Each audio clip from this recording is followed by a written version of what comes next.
La armadura de Dios es el mensaje que vamos a tocar en esta noche. La armadura de Dios, sin quererlo, digo sin quererlo, yo porque fue Dios quien lo dispuso de esa manera, nos metimos a una serie dentro de la serie, o a una miniserie dentro de la serie, porque estamos tocando las marcas de un verdadero creyente. Y cuando empezamos a ver y a estudiar el libro de Juan, nos dimos cuenta que una de las cosas que Juan trata profundamente es el asunto de la guerra espiritual.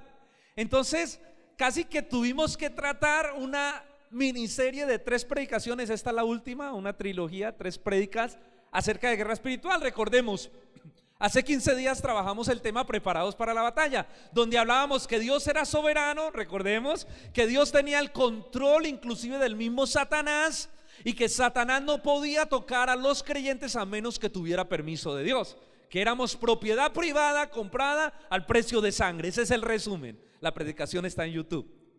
La segunda prédica que dimos hace 8 días se llamaba Las artimañas de Satanás, donde ya trabajamos cómo Satanás usa el pecado para poder tentar al creyente, para poder luego de tentarlo, que el creyente cae en el pecado, poder subir y acusarlo delante de Dios y pedirle permiso a Dios para poder tocar su vida.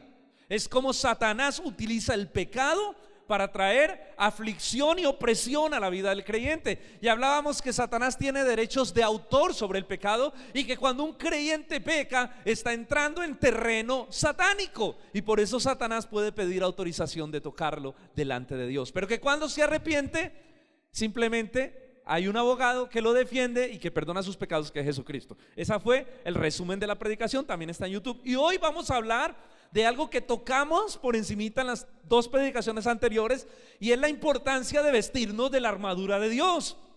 Sí, vamos hoy a trabajar ese tema que me pareció muy importante para poder cerrar esta pequeña serie sobre guerra espiritual, y es la importancia de poder vestir la armadura de Dios, que en pocas palabras habla de que el creyente debe vivir una vida en santidad. Y cuando Pablo presenta la armadura de Dios, Pablo está pensando en un soldado romano, en la armadura de un soldado romano. Ustedes lo pudieron ver en la imagen que les mandé en la publicidad, en la invitación al servicio de hoy. Es un soldado romano en el que Pablo está pensando en la armadura de un soldado romano. Y miremos el texto, vamos a leer en la introducción del versículo 14 al 17. Dice así, y vamos a ver los elementos de esa armadura. Estad pues firmes, ceñidos vuestros lomos con la verdad. Pablo está diciendo, la armadura de Dios no es un objeto místico que nos ponemos por medio de una oración. La armadura de Dios es una vida práctica de santidad. Pablo está diciendo, vistan sus lomos con la verdad. El cinturón de la verdad era lo que amarraba toda la armadura. Y Pablo dice, un creyente debe vivir una vida en verdad. Un creyente debe conocer la verdad, debe profundizar en la verdad y debe vivir una vida según la verdad, o sea, según las escrituras. Un creyente debe caminar en verdad, ceñir sus lomos con la verdad. Luego dice, vestirse con la coraza de la justicia. La coraza es lo que protegía el pecho, era una de las partes más importantes. Dice que estaba hecha en un cuero muy grueso y con algunas incrustaciones de huesitos o dientes de animales para protegerlos a ellos. Y Pablo dice, vístanse con la coraza de la justicia. Y cuando nos habla de justicia, nos habla de que un cristiano debe vivir una vida justa, de que un cristiano debe vivir una vida santa, una vida piadosa, una vida que honre a Dios. Espero luego poder profundizar en esto. Luego dice, y calce los pies con el apresto del evangelio de la paz. Y esto nos habla de que un cristiano debe calzarse el evangelio de la paz, de que un cristiano entrado en paz con Dios, le ha sido dado el evangelio de la paz y debe tener un compromiso de predicar y llevar ese evangelio. Cuán hermosos son los pies de los que anuncian la paz. El compromiso del creyente con la predicación del evangelio. Pero también nos dice el apóstol Pablo, y sobre todo tomad el escudo de la fe, con el que podéis apagar los dardos de fuego del maligno. El escudo era una de las armas grandes que ellos tenían para protegerse de los dardos. Y dice Pablo, ese es el escudo de la fe. Es decir, que un cristiano debe tener una vida de fe, una vida donde él pueda creer a Dios, donde él pueda depender de Dios, donde él pueda confiar en Dios, para que todo dardo de fuego, para que toda tentación de incredulidad que el diablo envíe, el creyente la pueda resistir. Y luego dice, y tomad el yelmo de la salvación. El yelmo es el casco Es decir, el creyente debe tener una seguridad de la salvación, porque si algo Satanás tratará de atacar es de hacerle creer al creyente que no es salvo, o que va a perder su salvación, o que, mejor dicho, Dios está airado contra él. Estamos hablando de un creyente, ¿no? O sea, Satanás va a tratar de atacar la seguridad de la salvación del creyente. Por eso Pablo dice: usen el yelmo de la salvación. Crean en su salvación, entiendan su salvación, crezcan en la gracia y en el conocimiento de Dios. Y luego dice: y tomar la espada del Espíritu, que es la palabra de Dios, la única arma defensiva que tiene toda la armadura, ¿verdad? Aunque los soldados a veces con los escudos también peleaban, ¿no? Pero la armadura de Dios no es un objeto místico, ¿no? Lo hemos dicho. Yo conocí una amiga que me decía: mi mamá todos los días sagradamente a las 5 de la mañana nos levantaba a mi hermana y a mí a orar la armadura de Dios, porque teníamos que ponernos la armadura de Dios a las 5 de la mañana sagradamente. Entonces yo me imaginaba la película, ¿no? Como en Los Centuriones, ¿no? Y me pongo el escudo de la fe y me pongo y ellos y hay gente que usa la armadura de Dios de esta manera mística, como si Pablo estuviera hablando de una armadura misteriosa, sí, una cosa.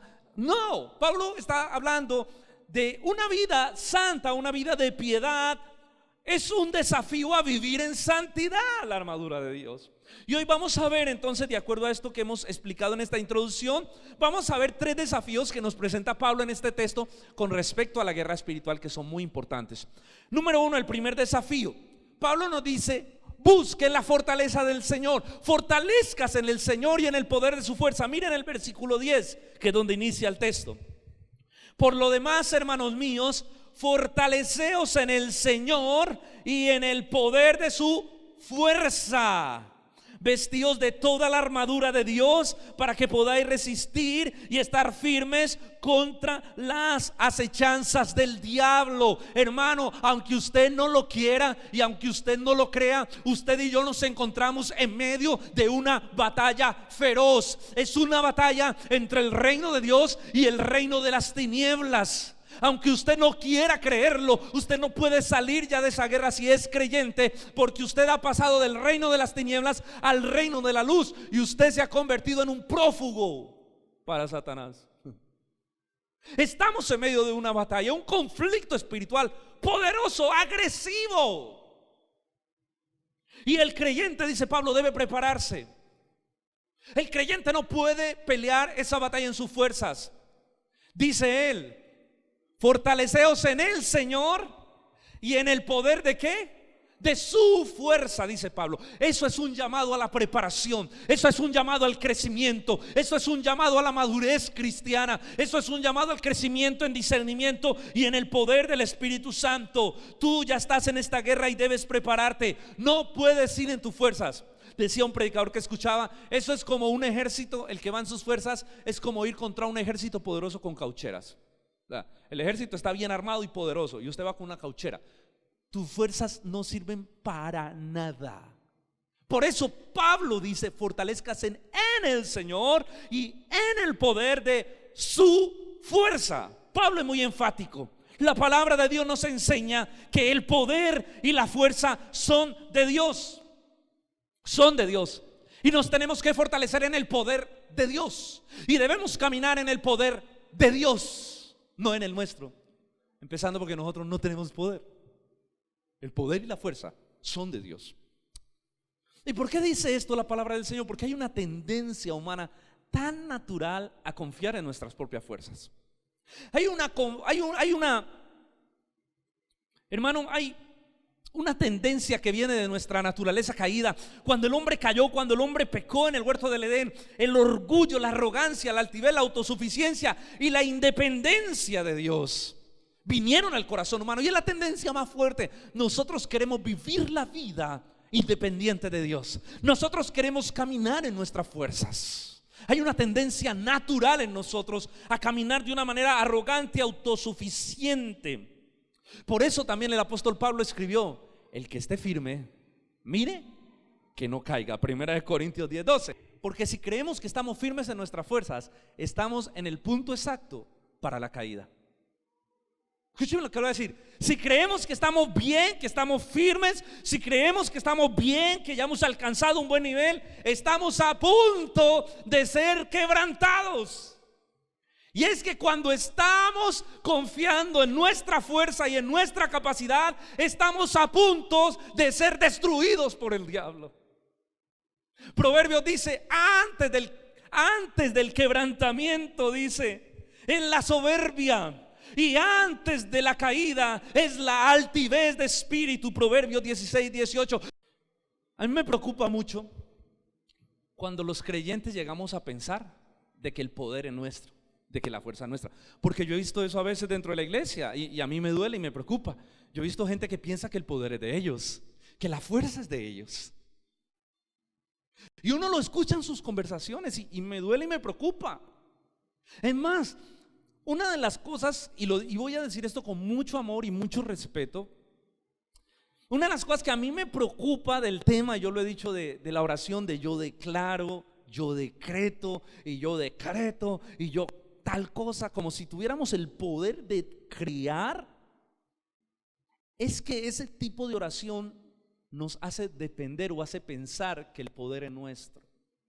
Hace pensar como que si tuviéramos cierto poder y cierta autoridad inclusive frente a Dios, y eso es soberbia.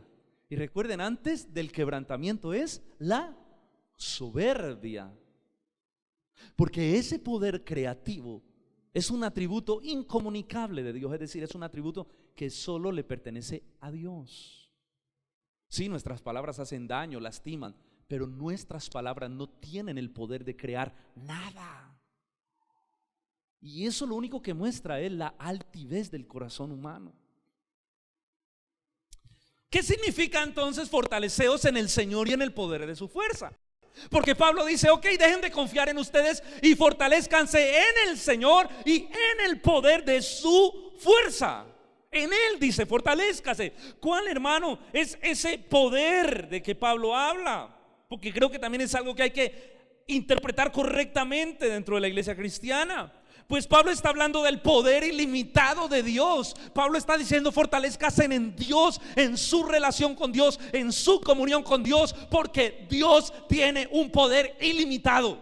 Es Él. Tenemos un Dios todopoderoso. ¿Cuántos saben eso? A veces cristiano. Tenemos un Dios que solamente habla y de la nada crea las cosas. Tenemos un Dios, hermano, que inclusive cuando los demonios veían a Jesús se arrodillaban y le decían, ¿qué tienes contra nosotros? Has venido a atormentarnos. Tenemos un Dios que tiene el poder de destruir cualquier enfermedad. Tenemos un Dios que tiene el poder de cambiar cualquier situación. Tenemos un Dios que tiene el poder suficiente para hacer lo que quiera, y la autoridad suficiente para hacer lo que quiera, y la soberanía suficiente para decretar lo que Él quiera como Dios. Y en Él es que dice Pablo, ustedes están fortalecidos porque tienen un Padre que es todopoderoso. Fortalezcanse en Él, en el poder de su fuerza, ese poder ilimitado de Dios que levantó a Cristo de entre los muertos. Ese es el poder del que Pablo está hablando. Y escuche lo que le voy a decir, ese poder reposa ahora en la vida del creyente.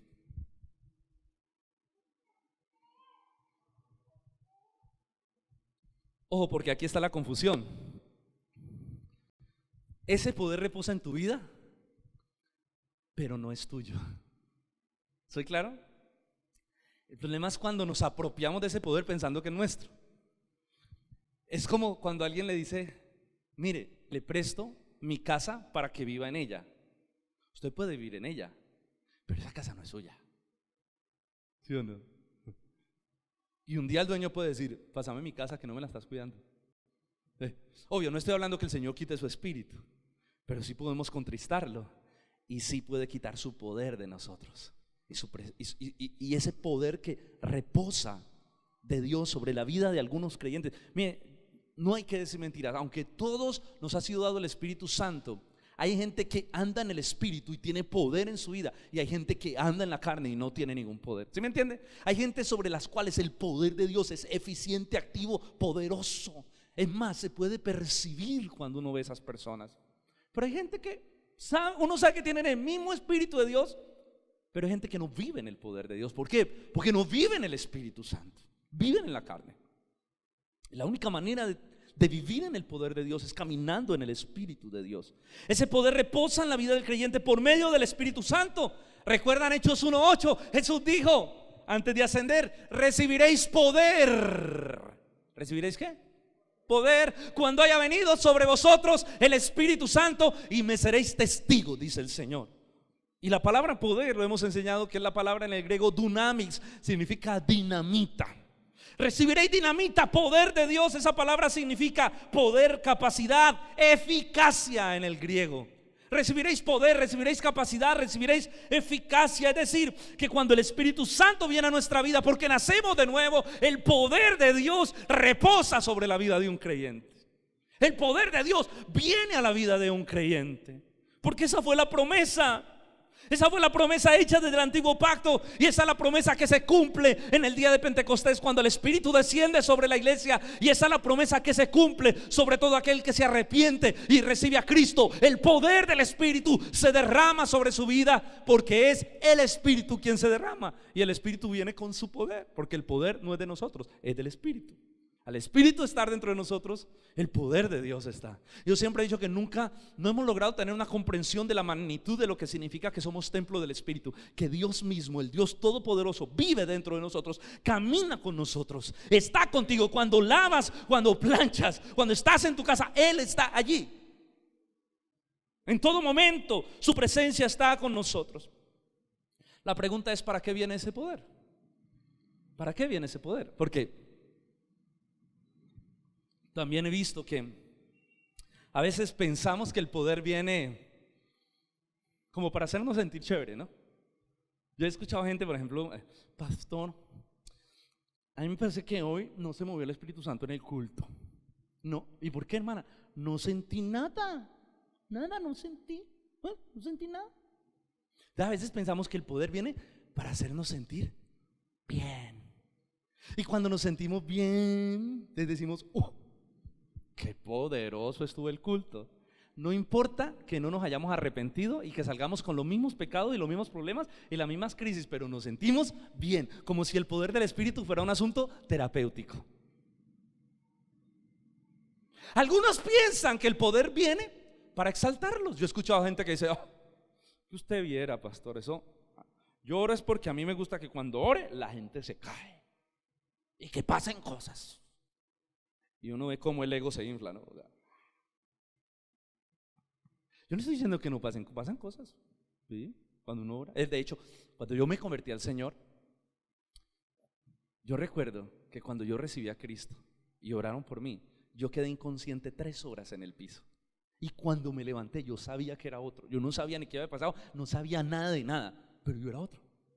Había nacido de nuevo. Entonces no estoy diciendo que esas cosas no ocurren. Pero es que hay gente que está pensando que el Espíritu viene a hacerle un monumento al yo. Miren, aquí está el que tumba a la gente, el que hace. Hay gente que está buscando experiencias. No importa que todos salgan igual. Si la gente se cayó, pero todos siguen en su pecado, le siguen pegando a la esposa y pegando al perro, eso fue maravilloso. El poder se movió. No necesariamente. El poder del Espíritu viene a santificar el creyente. Tú me quieres mostrar una persona llena del poder. No me muestres a alguien que la gente se cae cuando ora. No, muéstrame a alguien que trata bien sus hijos. Muéstrame a alguien que ama a su esposa. Muéstrame a alguien que vive en santidad. Muéstrame a alguien que es humilde, que trata bien a su familia, que es sencillo en su casa, que se entrega por los demás, que muere a su ego, que muere a su yo, que no es egoísta, que no es arrogante, que no es altivo, que no tiene un mal carácter, que no se enoja fácilmente. Muéstrame ese y te diré: ahí tienes una persona llena del Espíritu. Porque es una persona cuyos impulsos y cuya vida está controlada por el poder del Espíritu de Dios. Cuando Pablo habla ser lleno del Espíritu, la palabra en griego es pleros, significa controlado por el Espíritu. Pero claro, como nos impacta tanto, hermano, el diablo también hace caer gente. Uno puede manipular las cosas para que sucedan cosas emocionales en el ambiente. Yo pudiera generar una manipulación aquí, pero Dios me libre de ese pecado, porque el ser humano puede hacer eso y empezar a manipular el ambiente. Y ya no es el Espíritu de Dios el que fluye, sino una manipulación humana. ¿Usted no ha visto? A veces cuando uno llora, el otro llora y luego llora el otro, y uno puede generar un ambiente donde todos lloren. Yo creo que hay gente que tiene la capacidad de crear esos ambientes emocionales. O un ambiente donde uno se ría y luego el otro se ría y luego el otro se ría. Hay mucha manipulación en esas cosas. Pero cuando el poder de Dios de manera genuina viene, lo primero que hace no es hacerte sentir bien, es hacerte sentir muy mal.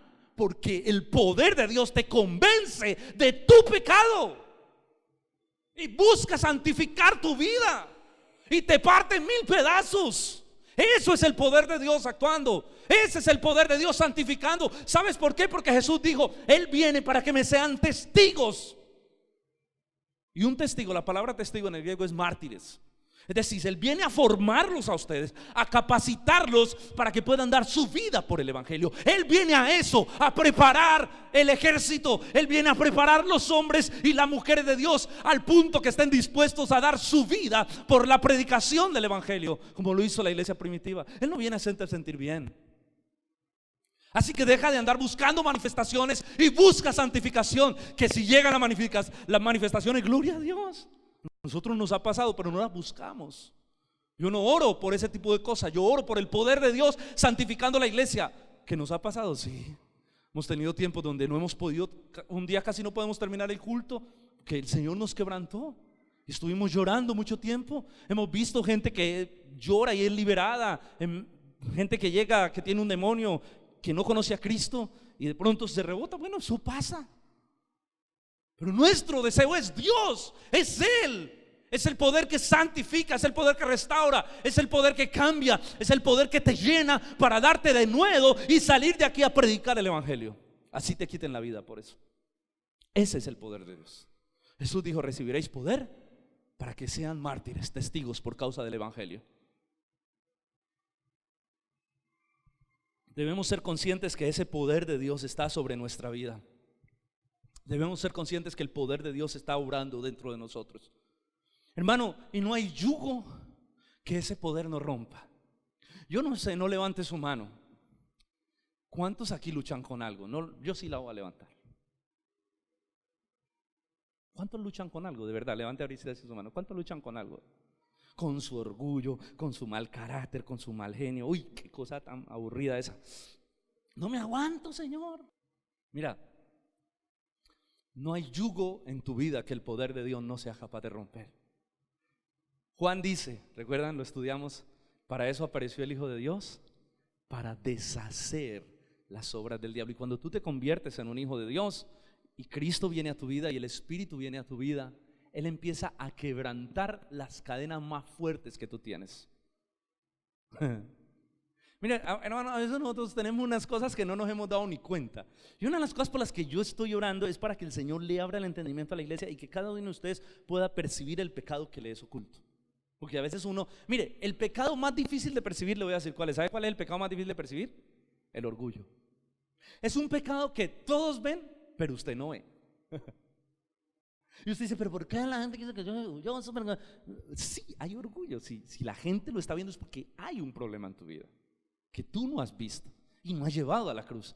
Pero sí te digo esta noche que no hay poder, que no hay yugo que el poder de Dios no rompa, que no hay cadena que el poder de Dios no rompa en tu vida. Amén. Somos hijos de Dios. Ahora usted me dirá: pastor, ¿y cómo puedo ser entonces revestido con ese poder? Porque el poder está, el Espíritu de Dios ya vino a tu vida. ¿Por qué hay gente que anda en el poder de Dios? ¿Por qué hay gente que vive una vida de santificación constante y una vida en el poder de Dios, y otros creyentes que no, que caminan como chuecos, que caminan, uno no ve que la santidad se está haciendo efectiva en su vida? Son los mismos. ¿Por qué? Porque hay gente que anda en el poder de Dios y hay gente que no. ¿Cómo puedo ser revestido yo entonces de ese poder de Dios? ¿Cómo puedo ser lleno de ese poder del Espíritu Santo de Dios? Bueno, vamos a entrar en un tema aquí que yo espero que el Señor nos dé la sabiduría para entenderlo y que pueda quebrantar nuestro corazón. ¿Ustedes recuerdan cuando Jesús fue llevado al desierto para ser tentado? Lo hemos venido hablando. Jesús fue llevado al desierto para ser tentado por Satanás. Jesús fue llevado por el Espíritu al desierto para tener la lucha, ya lo explicamos, que Adán perdió. Jesús tenía que ganar esa victoria en el desierto. Hablamos también hace 8 días que Jesús se preparó durante 40 días y 40 noches en oración y en ayuno. Jesús se preparó. Ahora, ¿por qué Jesús oró y ayunó siendo Jesús? Porque Jesús se enfrentó al diablo no en sus fuerzas. Recuerden que Jesús tenía que ganar esa batalla como hombre, porque Adán la perdió como hombre. Él tenía que vencer esa tentación como hombre. Él se despojó de su divinidad. Y como hombre Jesús no podía depender de sus capacidades intelectuales y sus fuerzas humanas. Jesús necesitaba depender del poder del Espíritu de Dios. Y la única manera de depender del poder del Espíritu de Dios es cuando tú te quebrantas, tú te humillas y le dices al Señor: no quiero depender de mis fuerzas, quiero depender de tu poder. Y Jesús ayunó 40 días y 40 noches para asegurarse que iba a combatir en el poder del Espíritu. De hecho, el texto no lo dice, se lo voy a leer para ustedes, apúntelo. Lucas 4 del 13 al 14 dice así: así que el diablo, después que agotó todo recurso, o sea, después de que el diablo lo tentó y no pudo hacerle caer, dice, lo dejó hasta otra oportunidad. Qué interesante. Cuando el diablo agotó todos los recursos de esas 3 tentaciones, lo dejó, pero no lo dejó sino hasta otra oportunidad. Y luego dice, versículo 14, Jesús regresó a Galilea en el poder del Espíritu y se extendió su fama por toda esa región. ¿Cómo regresó Jesús a Galilea? ¿En el poder de qué? Del Espíritu. Ahí está.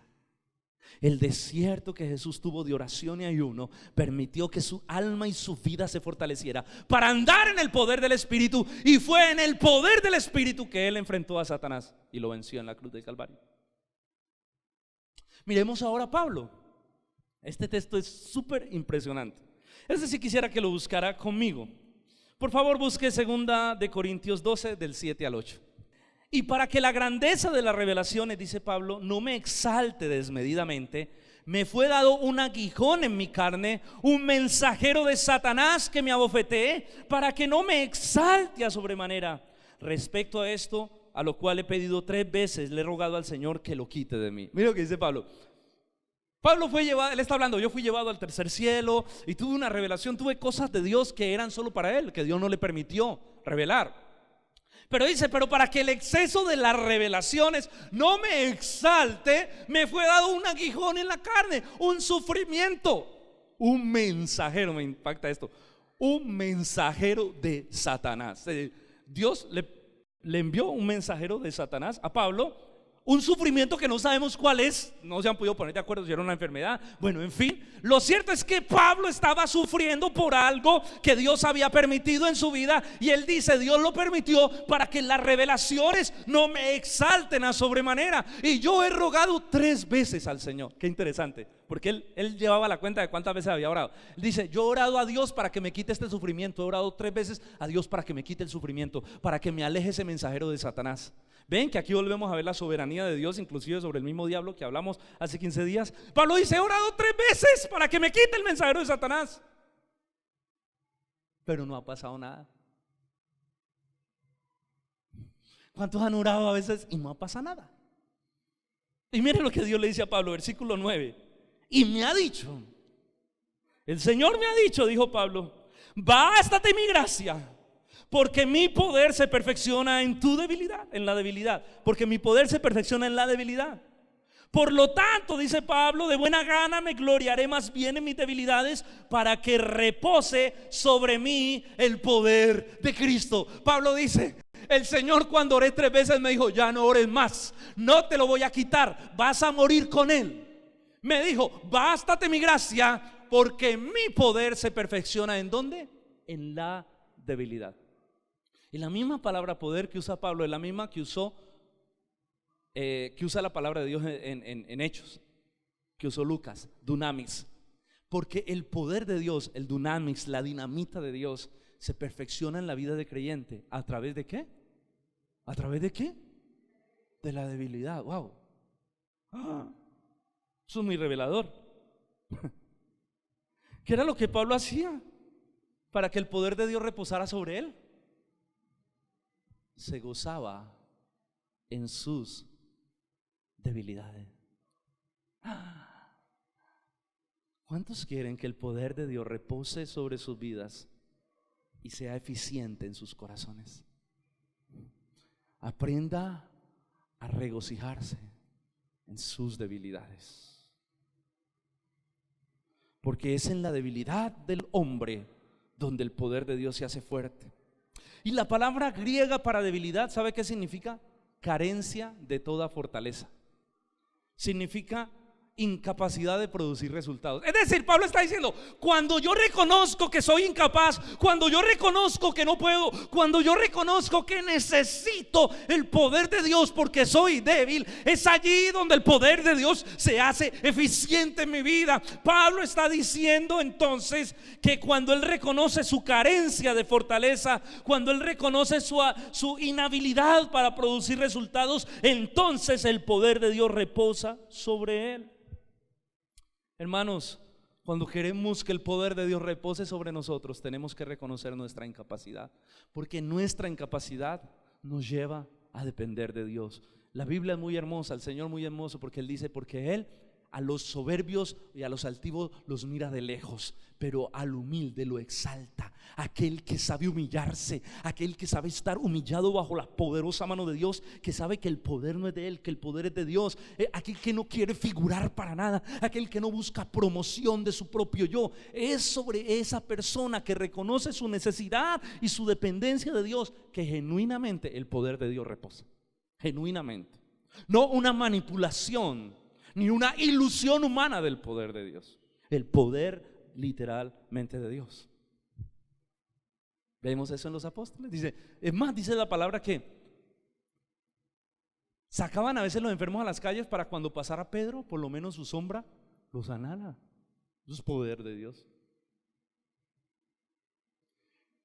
Hermanos, los momentos de dificultad, los momentos de persecución y de angustia son el entrenamiento del creyente. Escuche, Dios no está levantando una guardería, un poco de mimados ahí. No, Dios está levantando un ejército. Y en el ejército la gente es valiente. Y en el ejército la gente se entrena de manera agresiva. Así que la lucha, las pruebas, los momentos difíciles son el entrenamiento de Dios para sus soldados, para su pueblo. Pablo le dijo, quítamelo, y Dios dijo, no, porque con eso te estoy tratando. ¿Usted se imagina qué hubiera sido de Pablo sin ese aguijón? ¿Usted se imagina? Porque primero que Dios no es cruel, Dios no es un padre cruel. Si Dios le dio ese aguijón es porque Pablo lo necesitaba. Porque donde ese aguijón no está en la vida de Pablo, Pablo se hubiera, y no tendríamos las cartas de Pablo hoy. Y Dios le dijo, te he puesto un aguijón para que te mantenga a la raya, para que te humille cuando tú quieras exaltarte. Porque parece ser que había algo en el corazón de Pablo que el Señor sabía que sin ese aguijón Pablo necesitaba ese aguijón. Necesitaba ese aguijón en su vida. Necesitaba ese mensajero de Satanás que lo abofeteara y le recordara que él era solo un hombre. Por eso dice versículo 10, por lo cual por el amor de Cristo me gozo en las debilidades, en afrentas, en necesidades, en persecuciones, en angustias, porque cuando soy débil, entonces es cuando soy fuerte. Wow. No, es que, ¿qué explica uno de ahí? ¿Qué diferencia este evangelio de la prosperidad que nos vende que usted no puede sufrir, usted no puede? No, Pablo dice, en el sufrimiento se halla el trato que yo necesito para que el poder de Dios repose sobre mi vida. Así que te voy a decir una cosa, no huyas del sufrimiento, deja que Dios te trate. Porque si Dios va a hacer algo contigo, necesita probarte y afinarte y tratarte. De resto, el Señor necesita tratar con nuestra vida. Pablo entendió que los sufrimientos eran entonces una bendición y dice, me gozo. La Biblia dice, Santiago, gócese cuando estén en diferentes pruebas. ¿Saben por qué un corazón que no se goza? Ay, no, no puede ser, esto es ser cristiano muy duro. Es un corazón que es muy maduro todavía. Yo sé que sufrimos, yo sé que yo mismo he tenido momentos, crisis de fe en mi vida cristiana, donde, ay Señor, y si yo soy cristiano y mire, yo hago esto, y a lo último uno termina diciendo, yo tan bobo, ¿no? Sí, porque el Señor habla el corazón de uno y uno dice, yo necesito eso, necesito que Dios trate conmigo. Y el Señor trata y forma a sus hijos a través de las dificultades. Hay algunos creyentes que piensan que la vida cristiana es un spa y no un campo de batalla. Se lo repito. Hay algunos creyentes que quisieran que esto fuera un spa y no un campo de batalla. Mijo, usted está muy, muy lejos de lo que es la vida cristiana, un spa, ¿no? El spa es donde le hacen masajes, ¿cómo lo ponemos? Hay muchos creyentes que creen que esto es una isla de descanso, un lugar de reposo. No, usted está muy equivocado. Usted está en campo de batalla. Usted está en un campo de batalla. Usted no está en un spa, ni esto es un hotel turístico. No, usted está en guerra. Dígale que están seguidos. Usted está en medio de una guerra. Ahí está usted. ¿Y cuándo ha visto usted la gente en medio de la guerra? ¿Ah? Ahí toda relajada, como hay gente, ¿no? No, pastor, yo no fui a la iglesia porque es que justo fui a mercar. Justo me cambié ese día de casa y no fui. Es más importante un mercado que la cita que usted tiene con Dios. Si eso pasa, entonces, ¿cómo será su vida personal de oración? Hay gente que no tiene el discernimiento, gente que es muy inmadura en su vida cristiana. ¿Y sabe qué es lo más triste? Que piensan que están bien, de lo lindo. ¿Cómo estás? ¿Llevas 30 días sin venir a la iglesia? No, pastor, de maravilla. Yo no he dejado de orar. No te creo, hombre. Está bien que le da gracias a Dios por el desayuno y pero que tenga una comunión ferviente con Dios. No, porque si la tuvieras vendrías corriendo antes de que abran el culto, a orar antes de que empecemos la predicación. Así que no me digan mentiras. Que tiras oraciones ahí por el desayuno, por el almuerzo. Señor, gracias por este día.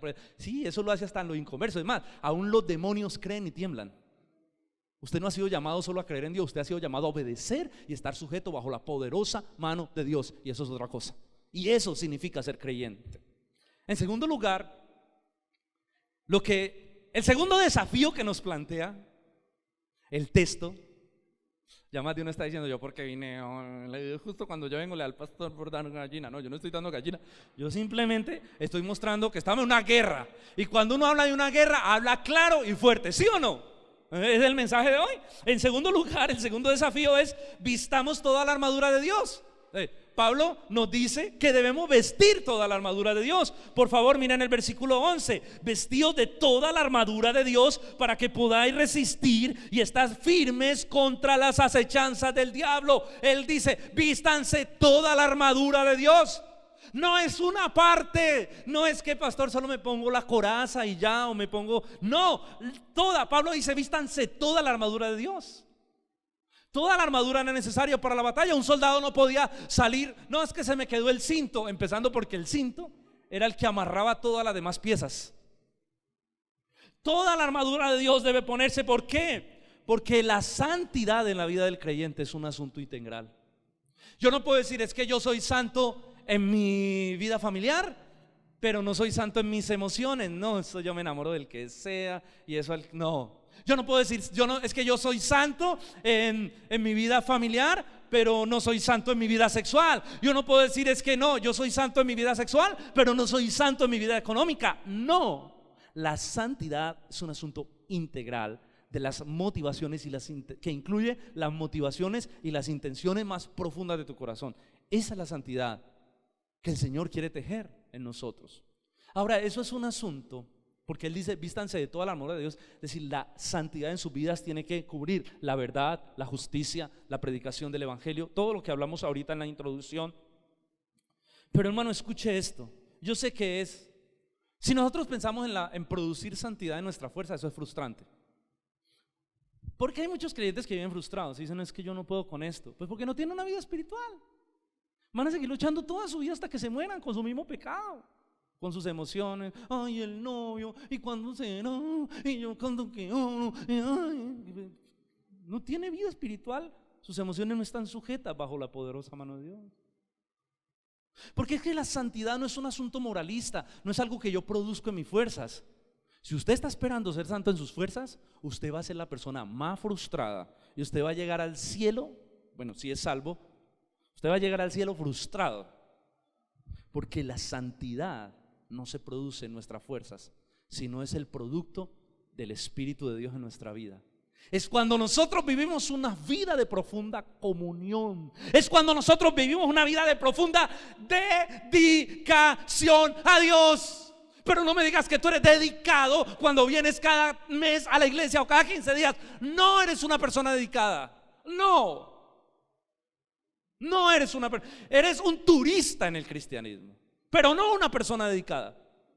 Y claro, no vas a ser santo. No, porque si así es tu vida con respecto a la cita que tienes con Dios, pues imagina cómo será tu vida en lo secreto de oración. No creo. Yo creo que tu puerta no conoce que cerrarse para que hables con tu Padre que está en lo secreto. Entonces la santidad es un producto de la vida ferviente en el Espíritu. La santidad es un producto de una vida dedicada y sometida al Señor. Y cuando digo sometida, es sometida bajo su gracia, bajo su amor, bajo sus alas. Es una vida que vive en comunión, es una vida que vive como Cristo, una vida de oración, de profundo estudio de la Escritura. Nunca podremos producir santidad en nuestras fuerzas, porque santidad en nuestras fuerzas es moralismo. Y el moralismo conduce a la arrogancia, porque el que es moralista dice: pastor, véame a mí. Usted se ha visto como yo de bueno, ¿no? Cambio, vea ese. El moralismo conduce al fariseísmo. Yo no soy como ese. Yo diezmo, yo ofrendo. Yo sí vengo a la iglesia cada 8 días. El moralismo conduce al fariseísmo, a la arrogancia. Y recuerden, antes del quebrantamiento es la altivez de espíritu. Pablo dice: vístanse toda la armadura de Dios para que estén firmes. ¿Contra qué? ¿Contra qué? La armadura protege. Mire, la palabra acechanzas es una palabra muy interesante en el griego. La palabra acechanzas significa estrategias, estrategias malignas. Perdóneme que le diga algo, pero Satanás no es bobo ni ignorante. Él es más astuto y más inteligente que cualquiera de nosotros. Él no es omnisciente, él no puede ver tus pensamientos, pero él te conoce, porque te tiene estudiado desde que naciste, porque sabe cuáles son tus debilidades, y porque sabe cómo te puede tentar, porque sabe qué es lo que te gusta, porque sabe cuáles son tus falencias, para que podáis estar resistida a las estrategias, como dice Pablo, para que esté firme contra las acechanzas del diablo. Él tiende lazo, él maquina, él estudia. Cuando Satanás va a generar una tentación, estudia primero. Él no viene a la loca. No, él es un guerrero muy inteligente. Él estudia y sabe cómo tú reaccionas frente a ciertas circunstancias. Por eso siempre te va a tentar con aquello en lo que él sabe que tú puedes caer.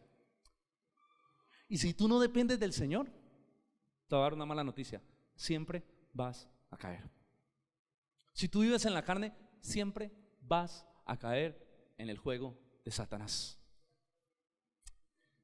Los demonios acechan, estudian, tienden trampas. Pero la oración nos impide. ¿Recuerdan Jesús que dijo? Velad y orad. ¿Para qué? Para que no entréis en tentación. Velad y orad para que no entréis en tentación. ¿Qué se necesita uno para no entrar en la tentación?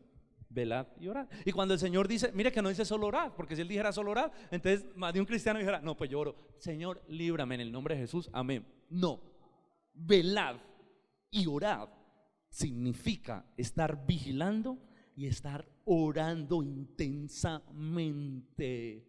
Yo tengo una pregunta: ¿cuánto tiempo estás dedicando diario a tu oración personal? ¿Cuánto tiempo estás dedicando diario? Pastor, yo oro 5 minutos y me da una pereza. Estás en la carne. Mire, la oración es una lucha al principio, para todo. Yo creo que los primeros minutos a veces de la oración uno empieza a orar y a batallar, pero cuando usted empieza a tener una vida de oración, su espíritu anhela la oración. Jesús dijo: el espíritu siempre está dispuesto, pero la carne es débil. Cuando usted empieza a ser una persona de oración, usted anhela orar. Pastor, ¿cuándo es que hay culto de oración en la iglesia? Los miércoles. Aquí está, antes de que empiece el culto, orando. La persona que empieza a probar la oración empieza a amar la oración, y la oración es lo que nos impide caer en tentación, porque nos permite vivir en el poder del Espíritu Santo. La Biblia dice: someteos pues a Dios, dice Santiago, resistid al diablo y él huirá de vosotros. Qué texto tan impresionante, apúntelo, Santiago 4:7. Resistid a Dios, someteos a Dios, resistid al diablo y él ¿qué? Huirá de vosotros.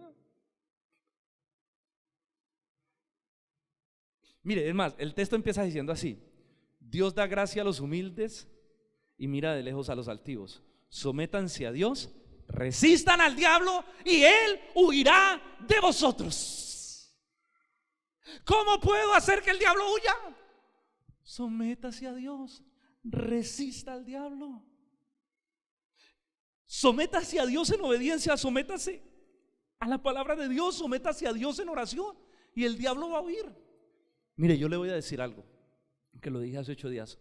Usted se puede quemar las pestañas y la garganta reprendiendo al diablo, pero si usted no se somete a Dios, a la voluntad de Dios, y si usted no vive en tentación, no importa cuánto reprenda al diablo, usted siempre va a caer en la tentación.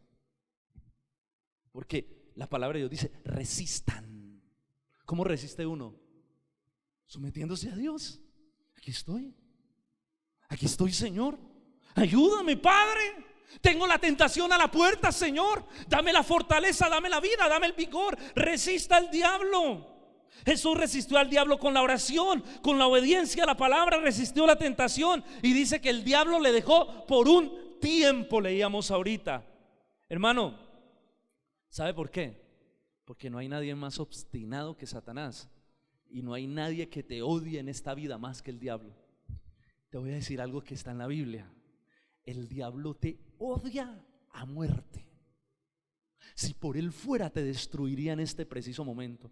¿Sabes por qué no lo hace? Porque eres propiedad privada de Dios. Solamente por eso. Pero él te odia porque él odia a Cristo con todas sus fuerzas. Porque él quería ser como Cristo y no pudo ser como Cristo. Y su corazón es un corazón pervertido, lleno de odio y rencor, maldad, podrido por la inmundicia y la iniquidad. Y él va a buscar siempre la manera de tenderte lazo. Y cuando te deje por un tiempo, porque lo resististe en oración, porque hay gente que dice: ay, superé, gracias, y se relaja y deja de orar y vuelve el diablo y lo coge cuando está débil. Por eso la Biblia dice: orad sin ¿orar qué? Sin cesar. ¿Qué significa orar sin cesar? Pastor, es que yo tengo un amigo César y cada vez que oramos lo sacamos del parche. No, es que oremos en todo tiempo. Es que oremos en todo momento. Es que tengamos vidas de oración, porque usted no sabe en qué momento Satanás le va a tentar. Él tiende lazo, él es estratégico para hacerte caer. Por eso debemos mantener siempre puesta la armadura de Dios, toda la armadura, no una parte. ¿Cómo vamos con el mensaje? A mí esto me partió el alma. Y tercer desafío y último: comprenda, por favor, que esta guerra es de dimensiones espirituales, no humanas. Comprenda la dimensión de la guerra en la que está. Que el Señor nos permita ampliar nuestro entendimiento para entender en medio de la guerra que estamos. Mire por favor el versículo 13. Porque no tenemos lucha contra sangre y carne, o sea, contra personas, sino contra principados, contra potestades, contra gobernadores de las tinieblas de este siglo, contra huestes espirituales de maldad en las regiones celestes. Hermano, no tenemos lucha contra hombres. Entienda la dimensión. No es una guerra humana, no es una lucha humana, es una lucha contra demonios. Es una guerra contra demonios en la que estamos metidos. No es contra sangre y carne, sino contra principados, potestades, gobernadores de las tinieblas, huestes espirituales de maldad. Usted está ahí en medio de esa guerra. Usted y yo estamos ahí metidos. No luchamos contra los hombres, luchamos contra las mentiras que gobiernan a los hombres. No luchamos contra los hombres, luchamos contra la maldad que gobierna el corazón de los hombres. Detrás de la manera de pensar del mundo se encuentra el poder y la influencia de Satanás, que es el príncipe de este mundo y es el que influencia a las personas. Y escuche lo que le voy a decir: luchamos contra un enemigo que, además de ser poderoso, es muy organizado. A veces tenemos la idea de que los demonios son como una organización ahí de bichos raros, y que son como, a veces tenemos la idea de los demonios que son seres no inteligentes. ¿Soy claro? Como actúan como los zombies, ¿no? No. Los demonios son demasiado inteligentes, porque fueron creados con una inteligencia superior. Y depende también del rango, el poder. Porque es que mire, si usted puede ver allí, cuando hay una inteligencia superior, es una inteligencia muy alta, ¿no? Muy alta. Usted puede ver allí que dice que Pablo dice principados, luego dice que potestades, luego dice gobernadores de las tinieblas, huestes espirituales de maldad en las regiones ¿qué? Celestes. Hay una estructura jerárquica en los demonios, ¿cómo se dice? Jerárquica. Bueno, esa, hay una estructura piramidal en los demonios. Hay un orden de jerarquía en los demonios. Hay una estructura, hay un orden. Es más, ¿recuerdan cuando Jesús, que le dijeron, por el poder de Satanás echa fuera a los demonios? Le dijeron los fariseos. Jesús dijo, si Satanás echa fuera a Satanás, ¿cómo permanecerá su reino? Él no es bobo, en pocas palabras dijo Jesús. O sea, Satanás y su imperio es demasiado organizado. Con decirle que es más organizado que nosotros, que los seres humanos. Los seres humanos somos a veces más desorganizados. Satanás, hermanos,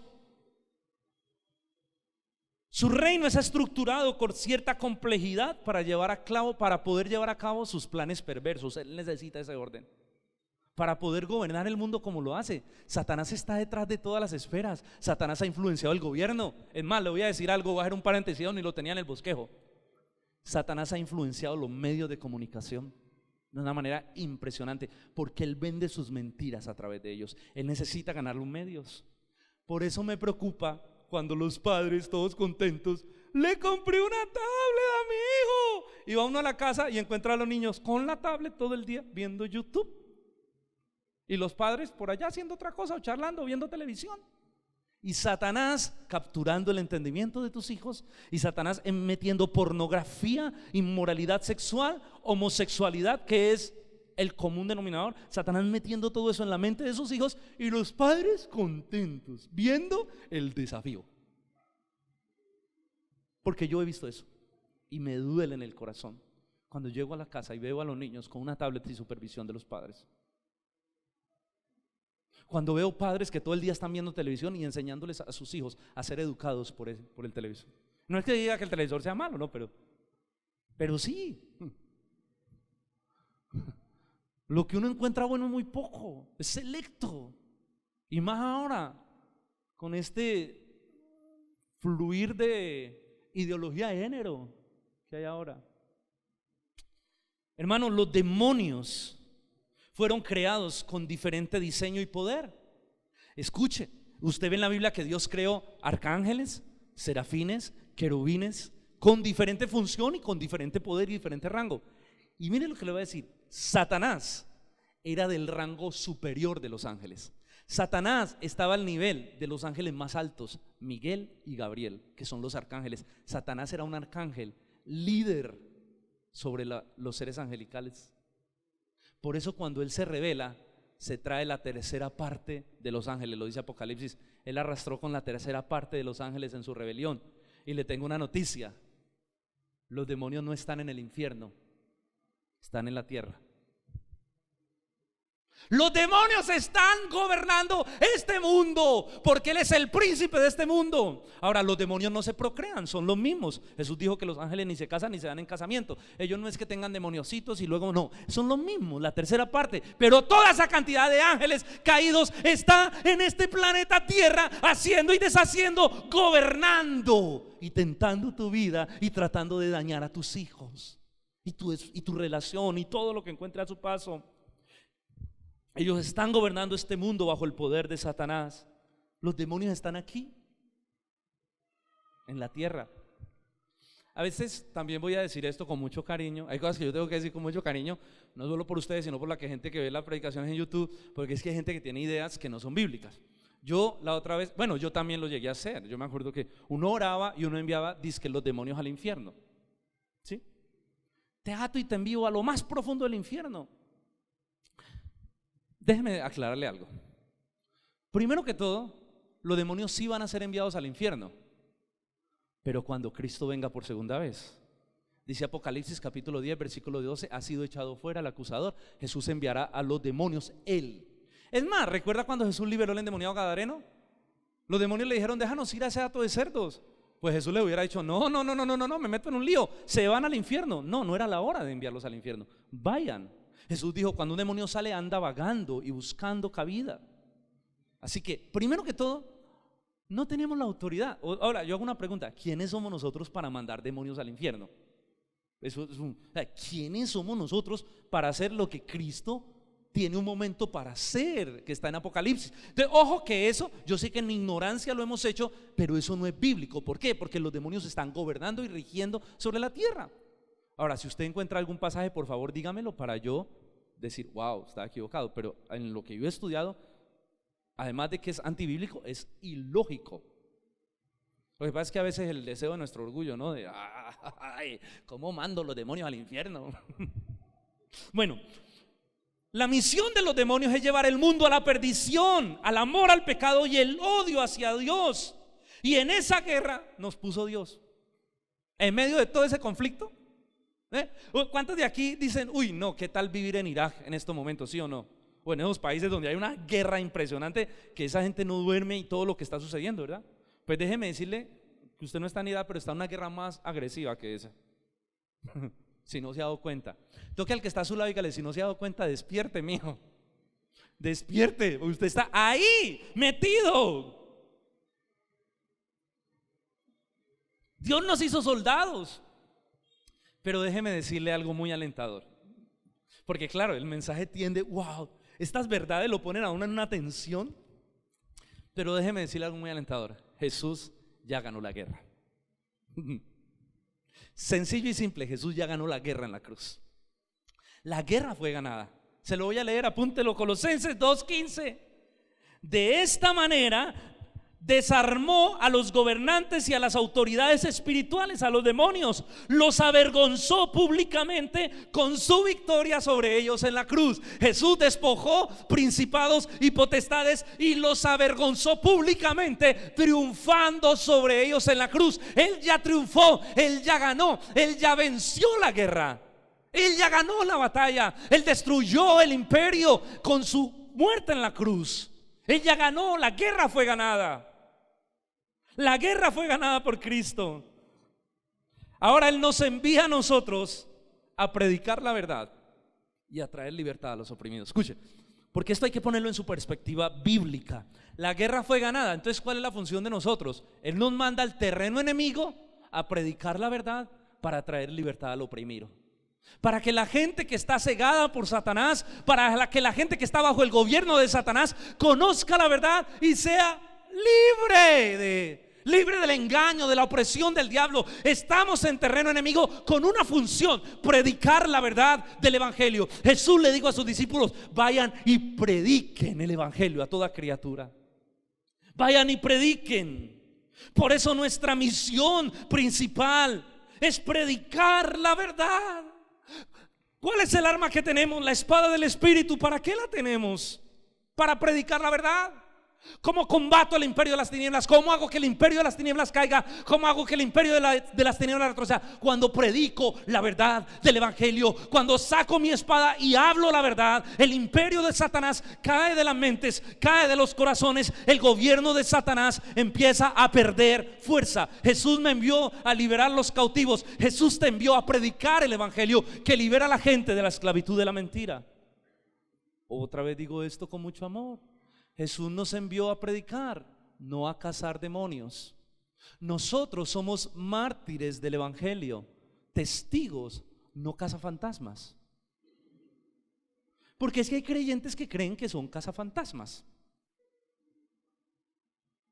Y ya les voy a explicar por qué eso no es así.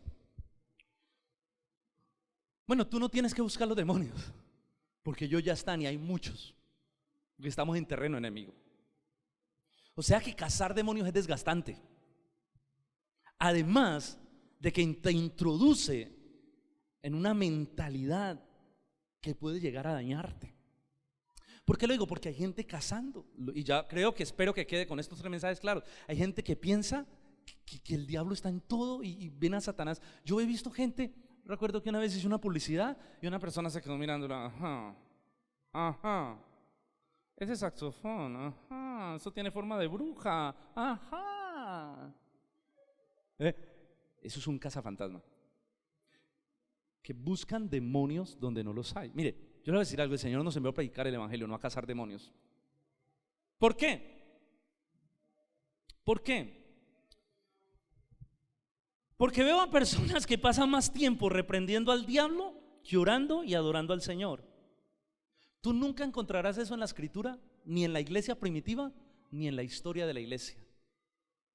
Eso es un asunto muy moderno del tema. Entonces hay gente, ¿por qué es tan peligroso? Porque en lugar de que la iglesia eleve su adoración a Dios y el poder de Dios se manifieste, hay gente que pasa más tiempo reprendiendo al diablo y eleva la figura del diablo y construye una teología alrededor del diablo tan grande que termina opacando la gloria de Cristo. ¿Por qué no nos envió a cazar demonios? Porque ya están, porque estamos en terreno enemigo. Porque mire, si nosotros pudiéramos, escuche, si nosotros pudiéramos ver con nuestros ojos espirituales, nosotros veríamos la cantidad de demonios que existen, la cantidad de demonios que hay, la cantidad de demonios que han oprimido a la gente. Porque la Biblia dice que es la tercera parte. Pero usted sabe cuánto es la tercera parte de las huestes angelicales. Eso es mucho. Imagine que solo en el endemoniado gadareno habían 2000, ¿era? 2000 demonios solo en el endemoniado gadareno. Imagine, 2000 demonios por una persona.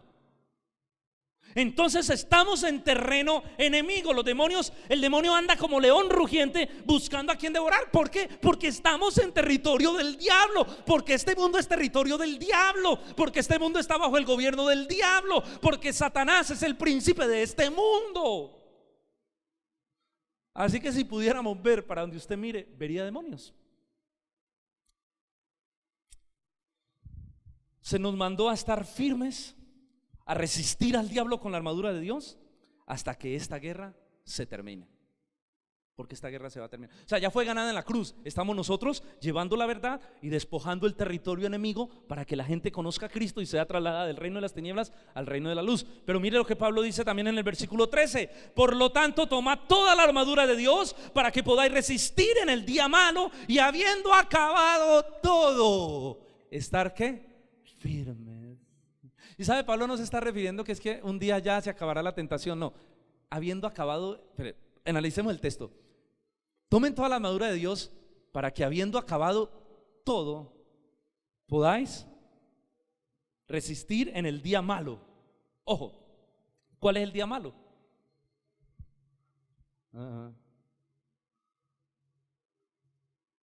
Todos. El día es malo desde que Satanás se rebeló y cayó sobre la tierra por el juicio de Dios y tomó el control. Porque cuando Satanás gobierna, todos los días son malos. Porque Pablo dice, aprovechando bien el tiempo, porque los días son malos. Porque Jesús dijo, basta a cada día su propio mal. Porque le tengo una noticia muy interesante: todo día sobre esta tierra es malo, porque Satanás gobierna, y mientras Satanás esté en ese trono, todos los días serán malos. Mis hermanos, así que estamos en guerra hasta que dejemos este mundo. Porque hay unos que dicen, yo ya me quiero relajar. Olvídese. Olvídese. Usted descansará de esta guerra cuando muera. Pablo dijo a Timoteo, he acabado la batalla, he guardado la fe. Cuando iba a morir dijo, Timoteo, te toca a mí, hijo, porque yo ya he peleado la batalla, he guardado mi fe, he acabado mi carrera, combatí, peleé, no me quité la armadura, resistí al diablo, prediqué el evangelio, destruí imperios, destruí potestades con la verdad del evangelio. El evangelio entró a muchos lugares. Yo ya peleé la buena batalla de la fe. Estoy listo para ser recibido en el cielo y se me entregará la corona de vida que el Señor tiene preparado para los que le aman. Eso es una persona madura y que entiende que está en una guerra. Yo te doy una pregunta para ir cerrando. ¿Tú estás peleando la buena batalla de la fe? ¿Tú eres consciente de esto? Tú estás peleando la batalla de la fe. Pablo le dijo a Timoteo, pelea la buena batalla, te toca a ti, Timoteo. Hermano, muchas veces nosotros estamos tan metidos en nuestra propia vida. Muchas veces nosotros estamos tan metidos en nuestro propio cuento, en nuestro propio, ¿cómo decirlo? Como burbujita, como nuestro espacio santificado, que nos olvidamos que el mundo está en guerra y que hay una cantidad de gente allá afuera esclava del diablo y que no conoce el evangelio. Y nosotros aquí en medio de la burbujita, remolineando. Ay, gracias, Señor. Hermano, a veces vivimos pero en una lucha personal también, ¿no? A veces estamos en nuestra burbujita luchando. La guerra que tenemos no es contra el diablo, es contra nosotros. Porque esta crisis, y porque esto a mí, y porque, y tenemos una guerra interna.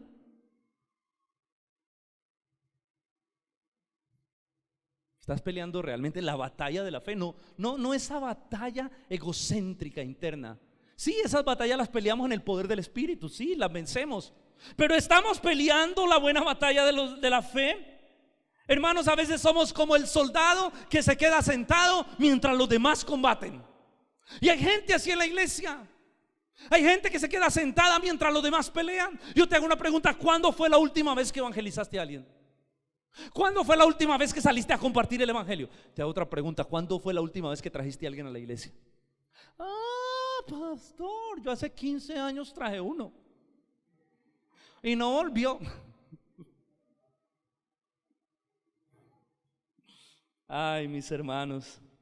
Hermano, usted no puede dejar que la guerra pase frente a sus ojos. Usted debe pelear porque Dios lo llamó a este ejército. Debe pelear en la fuerza de Dios. Debe rendir su vida al Señor. Usted debe pelear con todo su corazón. Y no lo estoy enviando a cazar demonios. Lo estoy diciendo que usted tiene que salir a predicar la verdad del evangelio.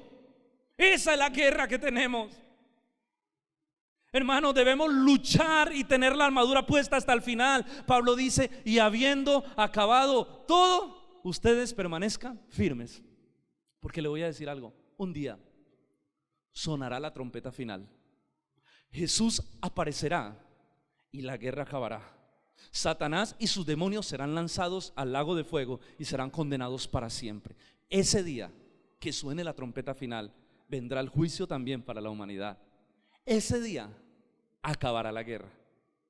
Pero mientras estemos en esta tierra, estamos en una guerra continua. Conclusión, versículo 18. Pablo termina diciendo: orando en todo tiempo, con toda oración y súplica en el Espíritu. Orando en todo tiempo, con toda oración y súplica en el Espíritu. ¿Orando cuándo? ¿Cuándo? ¿Cómo? Con toda oración y súplica en el Espíritu.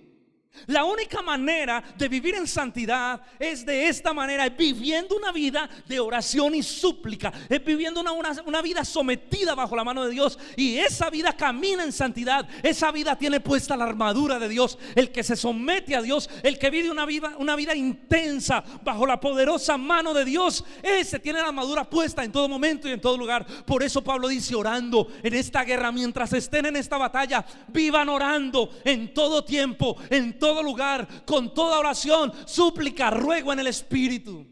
Y luego dice: y velando en ello con toda perseverancia. ¿Qué es perseverancia? No dejes de orar, persevera y persevera hasta que el Señor venga o hasta que te mueras. Y perseverando en ella con toda y velando en ella con toda perseverancia y súplica por todos los santos. Esta guerra no solo es personal. La Biblia nos manda a estar orando por todos los santos, a estar de rodillas clamando por todos los santos, por todos nosotros, por toda la iglesia. Hermano, ¿por qué? Porque el Señor lleve la iglesia a su madurez, a su entendimiento y al discernimiento. Porque lo que más me preocupa a mí es que yo veo muchas vidas que viven como si no estuvieran en esta guerra. Eso significa que son inmaduros y faltos de discernimiento. Por ellos hay que orar, para que el Señor abra su entendimiento y ellos puedan ver realmente que el Señor los ha llamado a esta batalla y que un día el Señor aparecerá en gloria. Un día nos iremos con Él y recibiremos la recompensa de parte del Señor por la manera en que batallamos todos los días de nuestra vida. ¿Cuántos anhelan ese día?